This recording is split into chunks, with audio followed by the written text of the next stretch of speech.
Namo tassa bhagavato arahato sama sambuddhassa. Hi and welcome.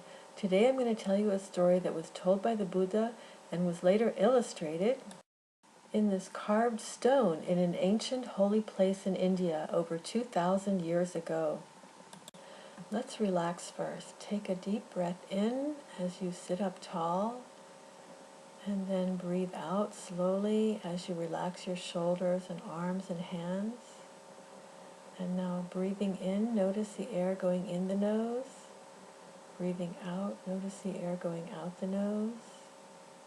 Take another deep breath in, noticing the air going in the nose. And a long, slow breath out, noticing how the air feels in the nose as it goes out. And now we're ready to start our story. And I want to ask you a question. Have you ever wanted to help someone and then you thought, oh, that's too much work? So our story is called The Monkey Bridge.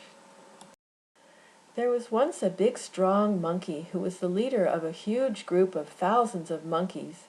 So he was called the King of the Monkeys, or the Monkey King. This group of monkeys lived by a river where there was a big mango tree with the sweetest, most tasty mangoes. The monkeys often went to the tree to eat the wonderful mangoes. The Monkey King noticed that some of the mangoes fell in the river and they might float downstream where someone else might find out how sweet the mangoes are, and that could be dangerous. Maybe they would want to take all the mangoes and keep the monkeys away. So the Monkey King told his group of monkeys not to let any fruits fall into the water, so they must eat all the fruits on the branches that spread out over the river. But one day one fruit did fall into the river. It floated all the way down the river to where a king was swimming. Some fishermen had put 2 nets across the river so the king could have his own special pool to swim in between the nets, and the mango got caught in the net. So when the king was finished swimming and the fishermen pulled the nets out of the river, they found the mango in the net and, not knowing what it was, showed it to the king. The king asked them, "What is this fruit?" One of the fishermen said, "We don't know, sire." The king said, "Well, who would know?" The fisherman said, "The men who cut wood in the forest. They know all about trees and fruits." So the king had some woodcutters called to his palace. He asked them, "What is this fruit?" And one of them said, "It is a mango, sire." The king cut it with a knife and said, "Well, here, try it. See what it tastes like." They did, and they said, "It's delicious!" So the king ate some, and he was shocked at how sweet and tasty it was. He loved it, and he'd never eaten anything like it. He asked the woodcutters to show him where the tree is that made that wonderful fruit. The woodcutters made some wooden rafts to paddle up the river and find the tree that dropped that fruit in the river. The woodcutters looked carefully for a mango tree along the river, and finally they found it. The king went to the river bank and got off the raft and walked up to the tree and ate several mangoes, enjoying the delicious taste.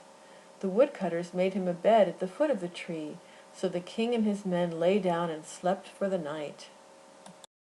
While they slept, in the morning, just before sunrise, the big group of monkeys walked from branch to branch on the mango tree, and their noise woke up the king. He immediately ordered his men, "Surround these monkeys that eat the mangoes so they can't escape, and shoot them.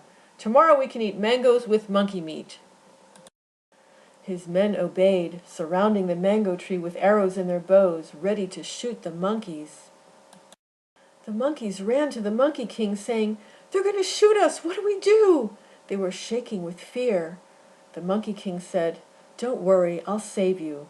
He looked across the river, knowing that was their only escape from the king and his men. He thought, how could they get across the river? It's so deep and wide, they couldn't jump across. He didn't think he could jump across either, but he must do everything he can to save them.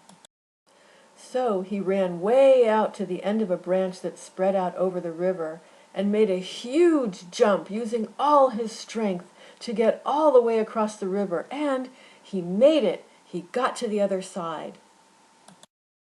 Then he broke a long piece of soft bamboo and tied one end to a tree on the river bank and tied the other end around his body.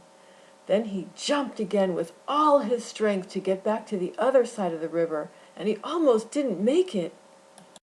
He reached way out to grab a tree branch with his hands, so his body and the bamboo stretched across the river like a bridge.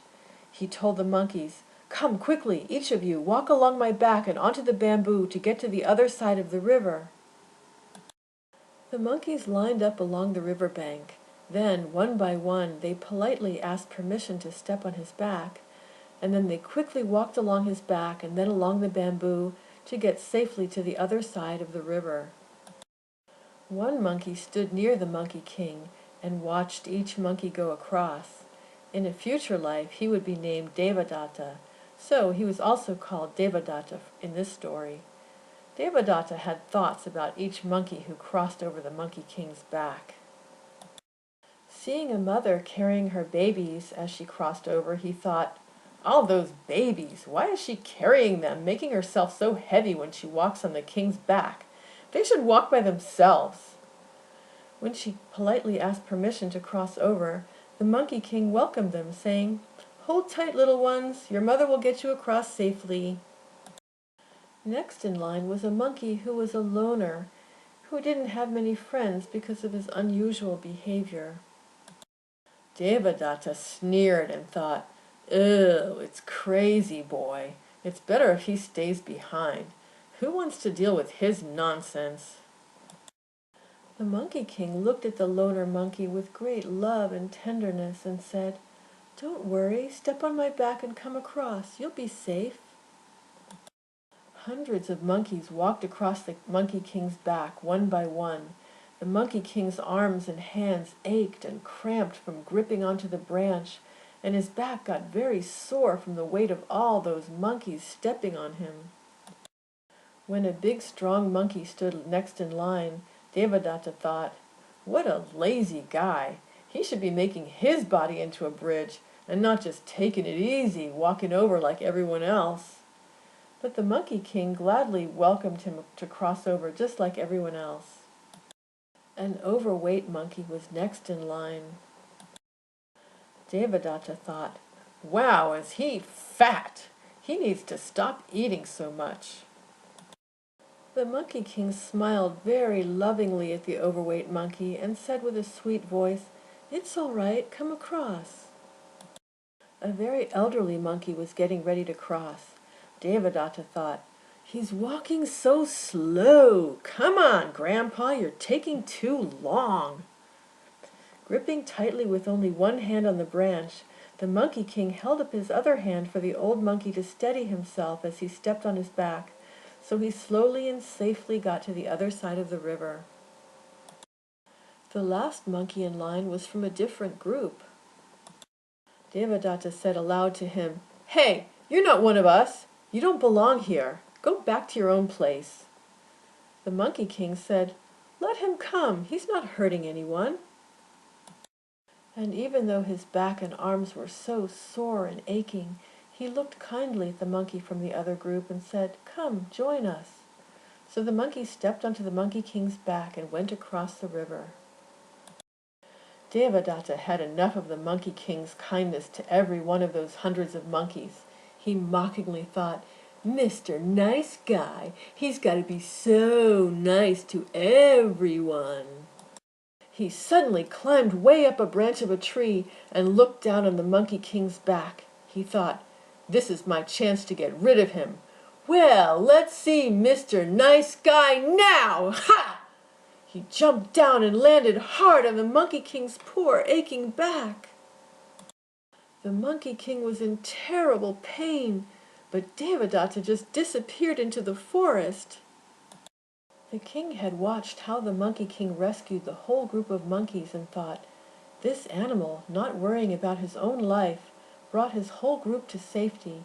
It's not right to kill this king of the monkeys.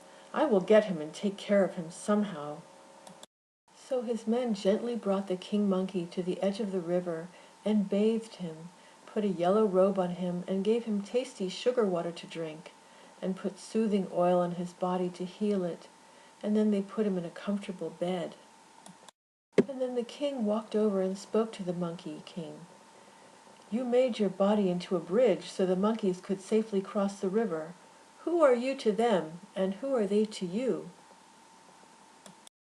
The Monkey King replied, "Good king, I guard the monkeys. I am their chief.